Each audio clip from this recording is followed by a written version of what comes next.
Good morning, good afternoon, or good evening, ladies and gentlemen. First and foremost, thank you for taking time to view this video. I am Angelo Trias, and in the next few minutes, we will be presenting a brief overview of the current status and future plans of the Virtual Health Precinct Disaster Management. I will refer to it as VHPDM moving forward. And we will walk you through some of its unique features and basic functions. But please note that the VHPDM is still being developed as we speak. The Virtual Health Precinct is essentially an online map interface where a user can access different aspects of the fictitious Yaringa town. As of the moment, 4 academic areas under CDU School of Health are included. On the upper left-hand side of the screen, you will see disaster management, where the red arrow is pointing and the focus of this presentation. The online map interface allows for exploration into each of the 4 areas individually and the VHP as a whole. You see in front of you the town view of Yaringa that allows you to go around. On the lower right side of the screen, you will see landing pages that activate specific activities with regard to the 4 fields of study in scope. Furthermore, the online map interface has been designed and built to allow for expansion and the inclusion of other learning resources and future projects. Now, we turn our attention to the disaster management aspect of the Virtual Health Precinct. In the next few slides, we will be providing a high-level introduction of the VHPDM. We will start by sharing information about the purpose, aims, and scope. Purpose. The purpose of the VHPDM is to provide students engaging and interactive virtual environments that will allow them to explore different aspects of DRR and study various emergency management functions. Our aim is to offer an online platform where students are enabled to apply and integrate the knowledge and skills acquired from the previous core units and allow them to prepare for the next core units in the Masters of Emergency and Disaster Management program, which is also known as the MEMDM program. In our field, it is unusually unlikely that a single lecturer will have all the knowledge, skills, and experience needed to teach and train all the aspects of a comprehensive subject matter. Therefore, different parts of the course are often distributed among various lecturers or trainers. Students of emergency and disaster management tend to be exposed and benefit from diverse competencies and perspectives. However, it may lead to fragmentation and lack of coherence, which is the challenge we are trying to address in teaching emergency management and disaster risk reduction. The VHPDM is being developed to assist in moderating the student learning experiences and integrating the assorted teachings of a wide-ranging field of study. We also seek to enhance student learning experience by offering innovative digital learning resources for teaching, emergency management, and disaster risk reduction. The VHPDM will allow us to continuously improve our services and enables us to explore creative ways to design and deliver online education. We also designed the VHPDM in the urban context. More and more people are living in urban spaces. According to the UN, it is also expected that by 2030, the number of cities will be more than 550 with 1 to 5 million urban dwellers. Furthermore,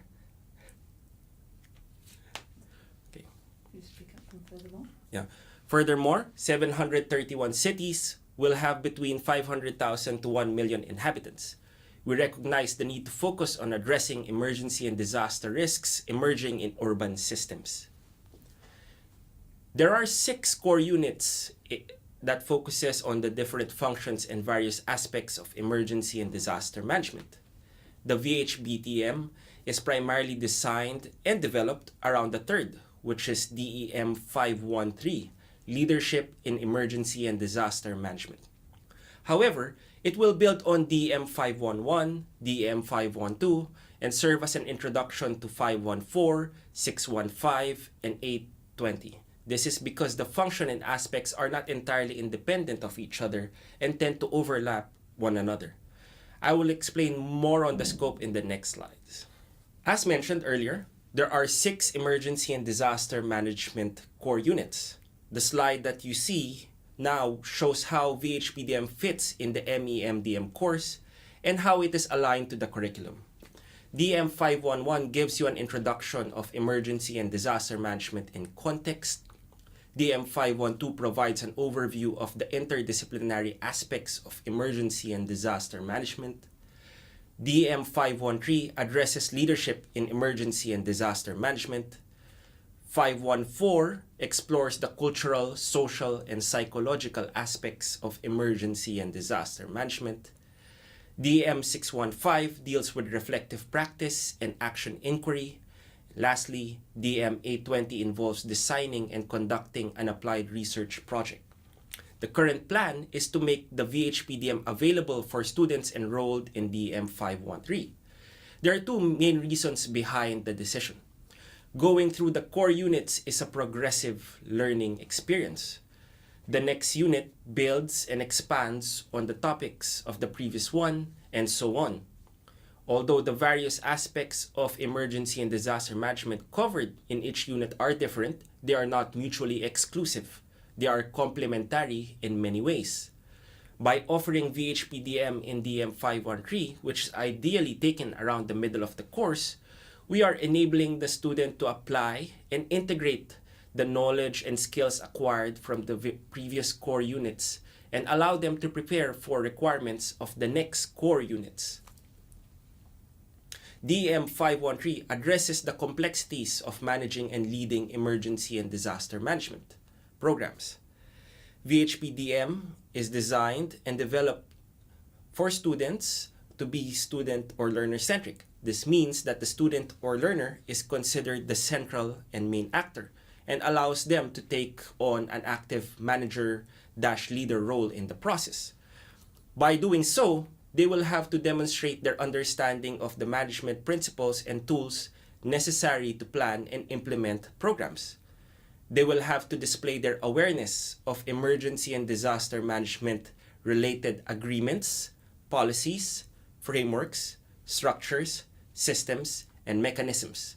They will have to apply their knowledge and skills in analyzing data, managing information, making decisions, and communicating those effectively. These are some of the reasons why VHPDM sits well in the DM 513 unit. Please note though that the VHPDM is designed and developed to be customizable and flexible. It can be expanded to include other learning resources and future projects if need be. Our goal is to design emergency and disaster management content that will enable us to develop engaging virtual environments and digital educational resources. Before we could build the learning space where situations unfold, we needed to identify the series of events first. In this case, we utilized the disaster cycle. The outer circle are the stages in a disaster cycle. The inner circle represents the functions usually carried out in each stage. We are aware though that the stages tend to overlap each other and the functions are not entirely independent of each other. We combined the different stages and functions to come up with 4 VHP-DM scenarios, which represent the spatio-temporal context. The scenarios guided our effort and are the basis for creating the storyline, writing the script, casting the characters, designing the interactive map interface, and identifying main themes and learning activities, and more. This slide shows the scenarios, the major themes, and main learning activities. We are working on complementing Scenario 1, but it would be helpful to present the other plans for other scenarios in order to depict the bigger picture. For the purpose of this presentation, only major themes are listed. However, various aspects related to the scenarios will be covered as well. Again, please note that while the major themes are sorted under different scenarios, they are not mutually exclusive, but rather complementary. The modes and mediums for the main learning activities across the scenarios will also vary. Several may be in the form of academic papers, briefings, reports, and the like. One or two may require student presentations of a particular topic via Blackboard Collaborate sessions. Some may be conducted through scenario group discussion via discussion board posts to facilitate collaboration and exchange of ideas or perspectives. A few might include individual or group research exercises that may lead to uncovering research interests and may eventually lead to a research proposal. Scenario 1 takes place before the disastrous event and focuses on preparedness. It gives an introduction to emergency and disaster management in context.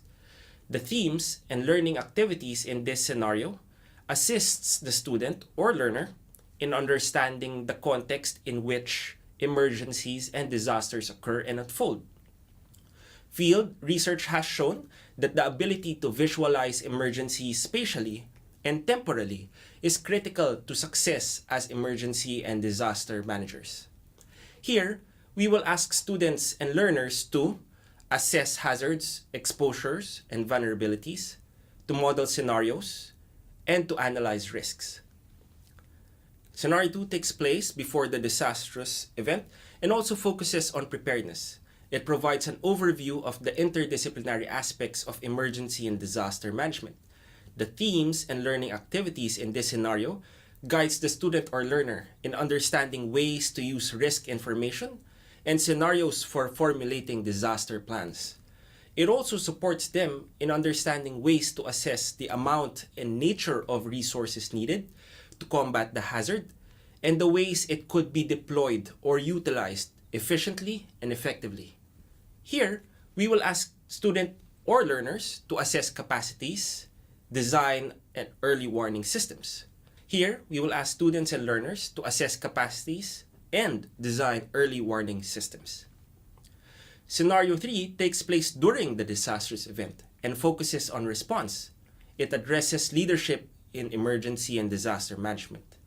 The themes and learning activities are in the form of exercises and mini-games, as emergency and disaster management is at least partly about anticipating the unforeseen. The method has the advantage of facing students with the sudden impact of a novel situation. Student or learners are provided with a minimum of necessary information about the starting situation, also known as the boundary conditions. They are assigned roles and tasks to perform objectives. They are also assigned roles and tasks to perform or objectives to reach. Different constraints and conflicting priorities are presented in the sequence of events. The situation will demand a rapid but reasoned response, so they would have to think on their feet.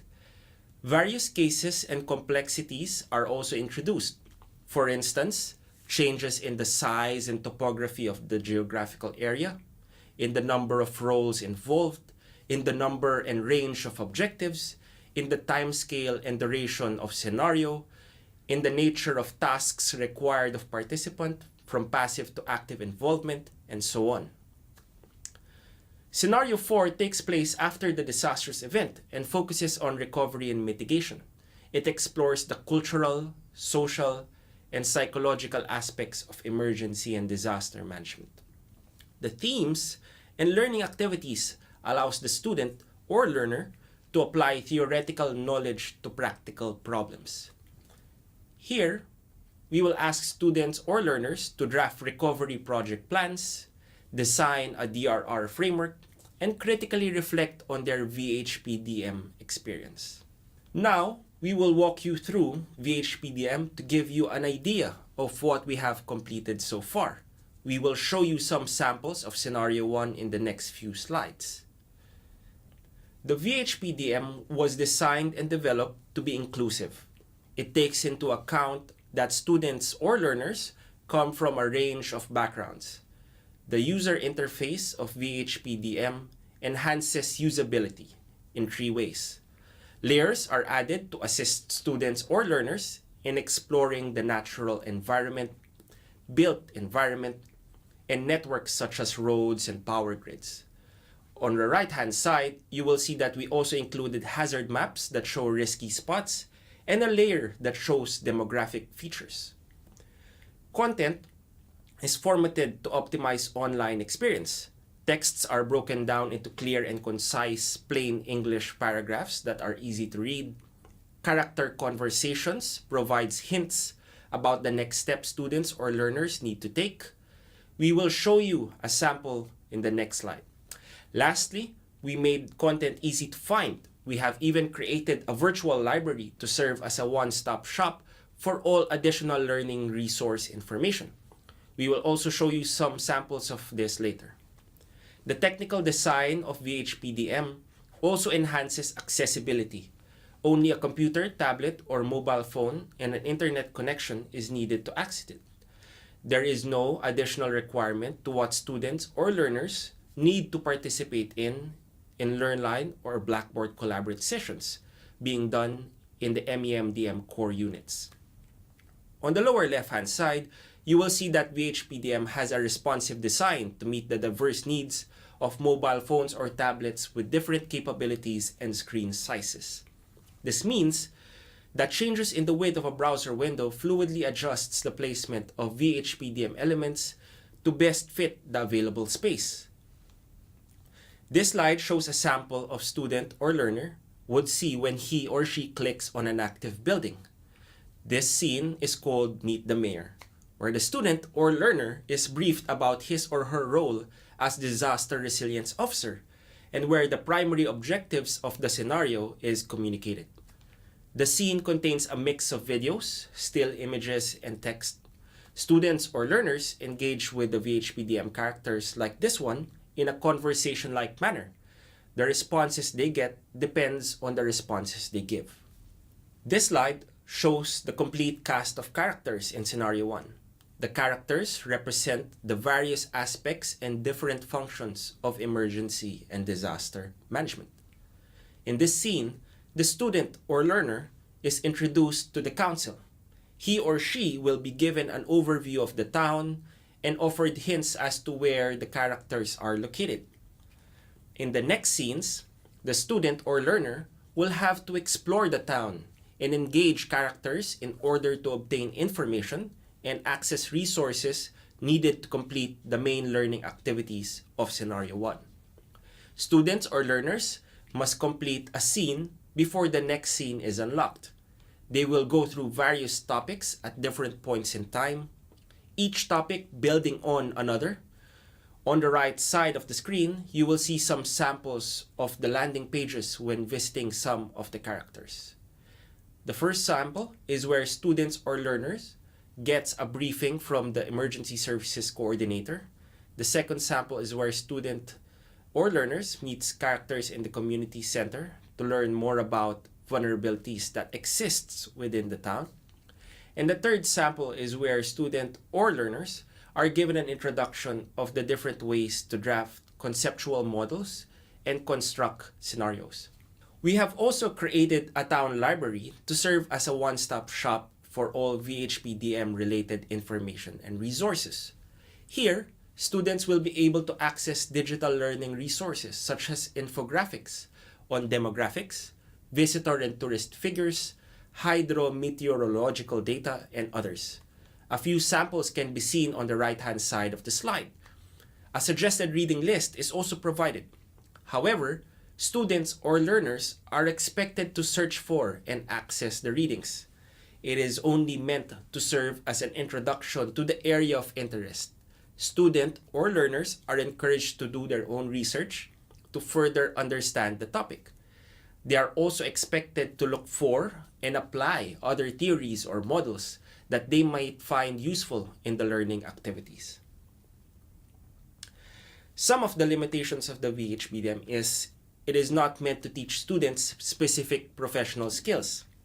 The sector is becoming more professionalized as we speak, but it appears that there is still an absence of widely accepted professional development pathways, and there seems to be a lack of generally recognized established baseline for professional work. So although we acknowledge that the emphasis of the course is about the emergency and disaster manager, the constituency is broad. They are usually supplemented by various actors and auxiliary personnel. Since each have a different role to play, each will also require a specific form of training that we think would be too limiting in this case. Similarly, the MEMDM course student body come from a various cultural and professional backgrounds. They bring with them different perspectives and capabilities. Therefore, the approach we took with VHPDM is meant to cater to a wider audience. We blended academic and practical methods in such a way that classroom instruction will be supplemented by participatory exercises initiated by VHPDM. The lectures covers the various functions and aspects of the comprehensive subject matter, while VHPDM expands on the lessons and offers different learning activities that are engaging and interactive. The overall objective is to enable students to apply knowledge and skills gained from the MEMDM course and to reflect on their experiences to reinforce their learning. For more information about the VHPDM, please feel free to reach out to the gentlemen listed on your screen. Their contact details are also provided below. This brings us to the end of our VHPDM presentation. We hope you enjoyed watching and thank you again for your time.